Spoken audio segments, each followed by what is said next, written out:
This is Dr. Richard Belikian from Belikian Plastic Surgery. Today we're going to be talking about upper and lower eyelid surgery. That is an important part of our comprehensive artiste lift to make sure everything looks balanced and harmonious. The eyes are the window to the soul, right? We have to get those looking right. We have to get them balanced.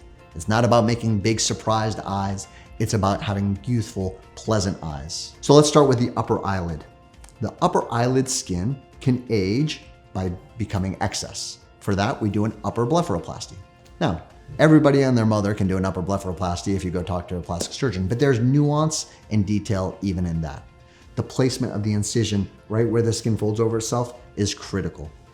How far we go past the corner of the eye to get some of the excess skin can be minimized and look beautiful and hidden, not just straight across, but by going up into the crow's feet.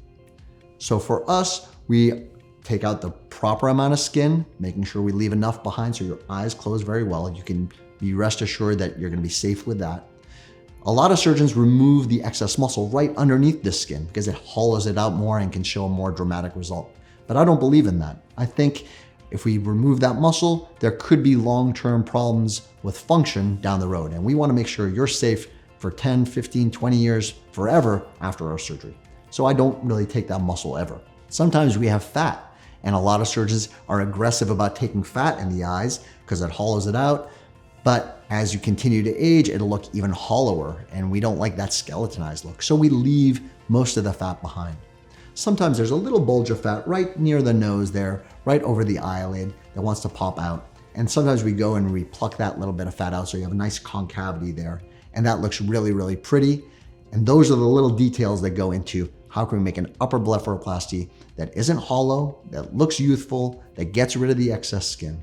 So whenever we do the eyelids, whether it's the upper or the lower, we generally have to do them together because we want things to look harmonious and balanced. That's what looks pretty on a face, is harmony and balance. And most of the time we see patients who have aging in their lower eyelids that look like bags, right? And what are bags? Bags are shadows that are being created by contour changes under the eye. And they come from two things, really. One is bulging fat around the eye, and that fat is independent of the fat on the rest of your body. So whether you gain weight, whether you lose weight, it's not going anywhere. But it's also a shadow created by hollowness underneath, a trough underneath, and that also creates a shadow. So imagine you have a big bulge and a low trough. The distance between those two makes a big shadow. So our goal is to shorten that distance. We want to bring the bulge down and the trough up so we can get them closer together so the shadow is less. How do we do that? Majority of the time we do it through a scarless surgery. It's really very cool. These bags under the eye we can access from going inside your eyelid. We don't have to make a cut through the skin. We don't have to make a cut through the muscle of the eye. So there's very little risk of getting that post-blepharoplasty lower eyelid pull. So we go from inside the eyelid, we find 3 little pockets of fat, we tweeze them out, and we cut out whatever's excess, and sometimes we redrape whatever's excess down into the trough. Oftentimes there's not enough fat to fill that trough in, so we do the second part of the surgery, which is do a little fat transfer. Take a little fat from your belly or your inner thighs, take that fat, process it, and do little droplets. Not like filler. Filler's like a big jello shot into this area that makes it look puffy. But fat transfer is little seedlets of fat that go in multiple layers and gently lift that trough up without causing bulging. So we brought the bulge down, we filled the fat up, now we can deal with the skin. For some people, they have excess skin. And when we do have excess skin, we have to cut it out. So we make a little incision right underneath the lash line, completely hidden where no one will see it. And it's called the skin pinch. We roll up that excess skin, we cut it out, stitch it up. No one will ever see that. Again, no risk of pulling the eyelid down. For some people, the issue is crepiness of the skin.